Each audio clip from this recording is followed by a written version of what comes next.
So hi everyone, welcome to my astro techniques channel. So ఈరోజు మనం అక్షయ తృతీయ గురించి మాట్లాడదాము.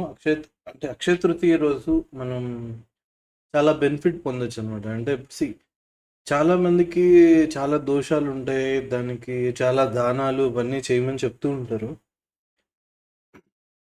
కానీ ఏ దానానికి ఎంత ఫలం ఉంటుంది, అది మనం చేసే రోజుని బట్టి కూడా ఉంటుంది. అదే మనం అక్షయ తృతీయ రోజు చేసాం అనుకోండి, దానికి ఫలితం బాగా ఎక్కువ రెట్లు ఉంటుందన్నమాట. అక్షయం అంటే ఇంకా క్షయం కానిది, అంటే అది తగ్గదన్నమాట. అది పెరిగే అవకాశం ఉందేమో కానీ తగ్గే అవకాశం లేదు. అక్షయం అంటే అది తగ్గదు, దాని ఫలితం అనేది తగ్గటం అనేది ఉండదన్నమాట. సో అది అక్షయ తృతీయ స్పెషల్ అన్నమాట. అసలు ఈ అక్షయ తృతీయ రోజు చాలా, ఇప్పుడు మనం పురాణాలు చూసినా కూడా చాలా ముఖ్యమైన విషయాలు జరిగాయి. దాంట్లో ఒక్కొక్కటి ఎక్స్ప్లెయిన్ చేస్తాను. ఓకే, ఈ అక్షయ తృతీయ రోజు మనం గ్రహస్థితి చూసుకున్నట్టయితే సూర్యుడు మేషరాశిలో ఉచ్చస్థితిలో ఉంటాడు, చంద్రుడు కూడా వృషభ రాశిలో బాగా ఉచ్చస్థితిలో ఉంటాడు. అది కూడా చంద్రుడు ఏంటంటే రోహిణి నక్షత్రంలో ఉంటాడు కరెక్ట్గా. సో అది ఇంకా పీక్ ఉచ్చస్థానం అన్నమాట. సో కరెక్ట్గా ఆ రెండు గ్రహాలు అలా ఉన్న రోజు వస్తుందన్నమాట అక్షయ తృతీయ అనేది. సో అక్షయ తృతీయ రోజు ఏంటంటే ఒక ప్రొసీజర్ ఉంది. నేను ఆ ప్రొసీజర్ కూడా చెప్తాను before the end of the video, చివరిలో చెప్తాను.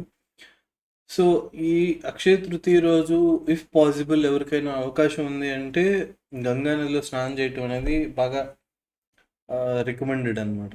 ఓకే, అండ్ ఈ అక్షయ తృతీయ రోజు స్పెషల్స్ చాలా ఉన్నాయి. దాంట్లో ఒకటి ఫస్ట్ది ఏంటంటే, ఇప్పుడు సుధాముడి స్టోరీ వినే ఉంటారు. అంటే సుధాముడు అంటే శ్రీకృష్ణుని ఫ్రెండ్ అనమాట.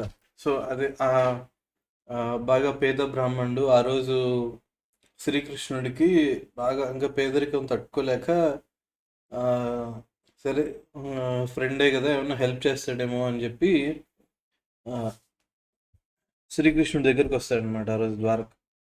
సో శ్రీకృష్ణుడి దగ్గరికి వచ్చినప్పుడు అటుకులు ఆయనకి గిఫ్ట్గా ఇస్తాడనమాట. అతను పేద బ్రాహ్మణుడు, అతను ఇచ్చుకోగలిగింది అదే కాబట్టి సో ఆ రోజు అది గిఫ్ట్గా ఇస్తాడు. దానికి కృష్ణుడు కూడా సుధాముడికి అన్ని మర్యాదలు చేసి అతనికి కూడా మంచి సంపద ఇచ్చి పంపిస్తాడు అనమాట. సో ఆ ఇన్సిడెంట్ జరిగిన రోజు కూడా అక్షయ తృతీయ అనమాట. ఇది కాకుండా మహాభారతం స్టార్ట్ చేయటం అంటే వేదవ్యాసుడు చెప్పినప్పుడు మహాభారతం గణపతి రాయటం స్టార్ట్ చేసింది కూడా ఈరోజే అనమాట. ఇది కాక ఇంకొక ఇంపార్టెంట్ విషయం ఏంటంటే, ఈరోజు కుబేరుణ్ణి అధిపతిగా పార్వతీదేవి శివుడు నియమించారనమాట. ఏంటి, ఈ సంపదకి, గోల్డ్కి, వీటన్నిటికీ ట్రెజరర్గా కుబేరుణ్ణి నియమించారన్నమాట. అలాగే ఇదే రోజు శివుడు మనం విని ఉంటాం, కాశీలో అలా భిక్షాటనకి వెళ్ళి ఉంటాం. అంటే ఆ స్టోరీ మనం వెళ్తే శివుడికి కూడా శివుడి కంటే ఇక్కడ 2-3 స్టోరీస్ ఉన్నాయి. దాంట్లో ఒక వర్షన్ ఏమో శివుడికి బ్రహ్మహత్య పాతకం చుట్టుకున్నప్పుడు అని ఒక స్టోరీ ఉంది. నేను ఇంకొక స్టోరీ చదివింది ఏంటంటే, ఈ వీరభద్రుడికి బ్రహ్మహత్య పాతకం చుట్టుకున్నప్పుడు అని. సో ఓవరాల్గా ఆ శివుడు ఇలా భిక్షాటన చేసేటప్పుడు అన్నపూర్ణాదేవి దగ్గర భిక్ష స్వీకరించిన రోజు కూడా అక్షయ తృతీయ అనమాట. ఇదొకటే కాదు, ఇప్పుడు మహాభారతంలో అక్షయ తూణీరం అని చెప్పి ఒకటి ఉంటుంది. దాంట్లోంచి ఫుడ్ వస్తూనే ఉంటుంది అనమాట అన్లిమిటెడ్గా. ఎంతమంది ఉంటే అంతమంది రోజుకి అంత ఫుడ్ అన్లిమిటెడ్గా వస్తూ ఉంటుంది. అది సూర్యుడు ద్వారా వరం పొంది అక్షయ పాత్రని చేజిక్కించుకున్న రోజు కూడా ఈరోజే అనమాట. అంటే ధర్మరాజుకి. సో పాండవులకి అక్షయ పాత్ర చేజిక్కించుకున్న రోజు కూడా ఇదే అనమాట. So that is the special అనమాట. సో ఈరోజు జనరల్ జనరల్ ప్రొసీజర్ ఏంటంటే కుదిరితే గంగా గంగా జలంతోనో గంగా నదిలోనో స్నానం చేయటం అనేది చాలా బెటర్. అండ్ వీలైనంత వరకు కొంచెం yellow if not possible white colour dress వేసుకొని పూజ చేయటం అనేది చాలా బెటర్. అండ్ సూర్యుడికి అర్ఘ్యం అందించిన తర్వాత మిగిలిన సూర్యుడికి ఉదయాన్నే అంటే కరెక్ట్గా సూర్యోదయం టైంలో అర్ఘ్యం ఇవ్వటం రికమెండెడ్ అనమాట. తర్వాత సంకల్పం చేసుకుని పూజ చేసుకోవచ్చు. ఇక్కడ పూజకి వచ్చేసరికి ఏంటంటే ఈరోజు లక్ష్మీదేవి కుబేర్ హోమం అని ఉంటుంది. అది ఎవరైనా చేసుకోగలిగే శక్తి ఉంటే అది చేసుకోవడం ఉత్తమం. అలాగే దాని తర్వాత ఏంటంటే అలాగే నవగ్రహాలకి సంబంధించిన హోమం కూడా చేసుకోగలిగితే చాలా బెస్ట్ అనమాట ఈ రోజు అయితే. నవగ్రహ శాంతి హోమం చేసుకోవడం ది బెస్ట్. ఏదేమైనా మీరు ఏ హోమం చేసినా హోమం మొత్తం అయిపోయిన తర్వాత మీరు దానం ఇవ్వటం అనేది చాలా ఇంపార్టెంట్. మీరు దానం ఇవ్వందే ఆ హోమానికి ఇంకా పూర్తయినట్టు కాదు, అది అసంపూర్తిగా ఉన్నట్టే లెక్క. సో బెస్ట్ పద్ధతి ఏంటంటే ఈరోజు మీరు హోమం చేసుకొని తర్వాత దానం ఇవ్వటం అనేది చాలా ఉత్తమం.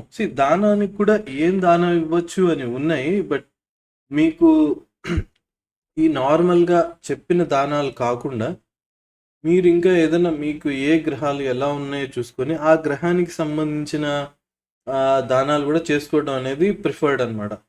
నేను ఈ దానాలు ఈ ప్రొసీజర్ అంతా ఒక చిన్న ప్రొసీజర్లను లేదా నెక్స్ట్ ఒక పోస్ట్ పెడతా. ఓకే, ఒక పోస్ట్లో దానాలు ఏం చేసుకోవచ్చు, ఈ ప్రొసీజర్ కూడా ఫస్ట్ ఇలా చేయాలి, ఈ హోమం చేసుకోవటం రికమెండ్, ఏ హోమాలు రికమెండెడ్, ఏ గ్రహానికి ఏ దానాలు రికమెండెడ్ అనేది కూడా నేను ఒక చిన్న పోస్ట్ పెడతాను. మీరు ఆ పోస్ట్ ఫాలో అయ్యారనుకోండి మీకు మోస్ట్లీ చాలా బెస్ట్ రెమెడీగా వర్క్ చేస్తుంది. మీరు చేసే దానం ఏదైతే ఉందో అది ఏంటంటే క్షయం జరగకుండా దానివల్ల ఫలితం మనకు వస్తుంది అన్నమాట. సో ఈరోజు దానాలు అవి చేసుకోవడం బెస్ట్. కానీ ఇక్కడ గ్రహానికి మీకున్న గ్రహస్థితులను బట్టి సంబంధించిన గ్రహానికి దానం చేయమని చెప్తున్నాను. అట్ ద సేమ్ టైం ఆ రోజు చేయమన్న చెప్పిన దానాలు ఉన్నాయి. అవి ఏంటంటే ఇప్పుడు once again first of all ఈ మట్టి కుండతోటి ఆ నీళ్లు కూడా దానం ఇవ్వాలి. అలాగే చెప్పులు మెయిన్ ఏంటంటే ఎండాకాలంలో పనికి వచ్చేవి అనమాట. సో ఈ మట్టి కుండతో నీళ్లు, చెప్పులు, అండ్ మీరు బట్టలు అంటే పంచ అట్లా దానం ఇచ్చిన, ఉత్తరీయం దానం ఇచ్చినా ఓకే, దట్ డిపెండ్స్. మీ శక్తిని బట్టి మీరు ఏమి ఇవ్వగలిగితే అది బెటర్ అనమాట. సో పంచ ఉత్తరీయం ఇచ్చారనుకోండి, సింపుల్.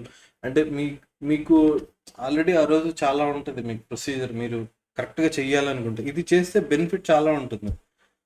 బెనిఫిట్ అంటే మీకు ఈ గ్రహాలకు సంబంధించిన దానాలు చేశారనుకోండి, దానివల్ల కూడా బెనిఫిట్ మల్టిప్లై అవుతుంది, కొంచెం ఎక్కువ రేట్లో వచ్చే అవకాశం ఉంది. అట్లాగే మీరు ఇది పేరండి స్వయం పాకం అంటారు కదా, స్వయం పాకం కూడా దానం ఇవ్వటం అనేది బెస్ట్. స్వయం పాకం అంటే మీరు మళ్ళీ ఇంకేమనుకుంటారో, వెరీ సింపుల్. ఒకళ్ళు వంట చేసుకొని తినడానికి కావాల్సిన కూరలు కానీ, పప్పు దినుసులు అనుకోండి, బియ్యం అనుకోండి, ఇవన్నీ కలిపి మీరు వంట చేయకుండా వంటకు కావాల్సిన వాటిని దానం ఇవ్వటం, అదే స్వయం పాకం, ఇంక్లూడింగ్ ఇస్తరాకు కలిపి. అంటే ఇస్తరాకు అరిటాకు ఇస్తారా, ఇది it's out of discussion. Something వాళ్ళు స్వయంగా వండుకొని చేసుకొని తినడానికి కావాల్సింది మనం ఇవ్వటం అనమాట దానం. ఇది స్వయం పాకం దానం ఇవ్వటం అనమాట. సో ఇవి బెస్ట్ అనమాట ఫాలో అవటం. అండ్ మీరు దీంతో పాటు ఎవరైనా పేదలకి ఏమన్నా ఫుడ్ ఆఫర్ చేయటము, లేకపోతే ఏదైనా అంబ్రిల్లా గొడుగు కూడా దానం చేయడం అనేది బెటర్.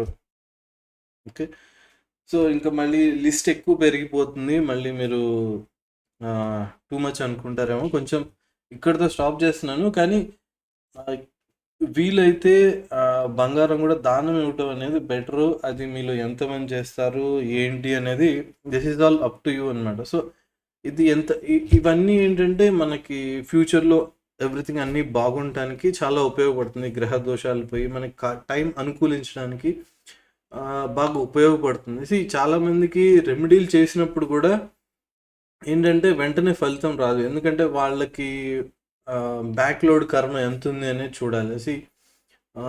మీకు ఉన్న కర్మ ఎంత అని చూసి దాన్ని బట్టి మీరు చాలా రెట్లు పరిహారాలు చేస్తే కానీ కొన్ని కొన్ని పోవు. సో అలాంటప్పుడు ఇలాంటి సిచ్యువేషన్స్‌ని ఉపయోగించుకొని, ఇలాంటి టైంని ఉపయోగించుకొని దానాలు చేశారనుకోండి ఫలితం కొంచెం ఎక్కువ ఉంటుంది. ఓకే. అది నా మెయిన్ ఉద్దేశం అన్నమాట. ఓకే. సో కరెక్ట్‌గా ఆ రోజు దానాలు చేయడం అనేది నేను ప్రిఫర్ చేసేది. ఓకే. ఇంకా ఆ రోజు ఇంకా చాలా జరుగుతాయి. మీకు తెలిసే ఉంటుంది. ఇప్పుడు సింహాచలంలో చందనోత్సవం జరుగుతుంది. ఇక్కడ మళ్ళీ మంగళగిరిలో పానకాల స్వామికి కూడా కొంచెం కొంచెం ప్రత్యేకంగా ఉంటుంది ఆ రోజు. ఇంకా ఇంకా కొన్ని చోట్ల ఉన్నాయి. బెంగాల్, మహారాష్ట్ర, బీహార్ ఇలాంటి చోట్ల కూడా కొన్ని స్పెషల్ పూజలు అలాంటివి జరుగుతున్నాయి.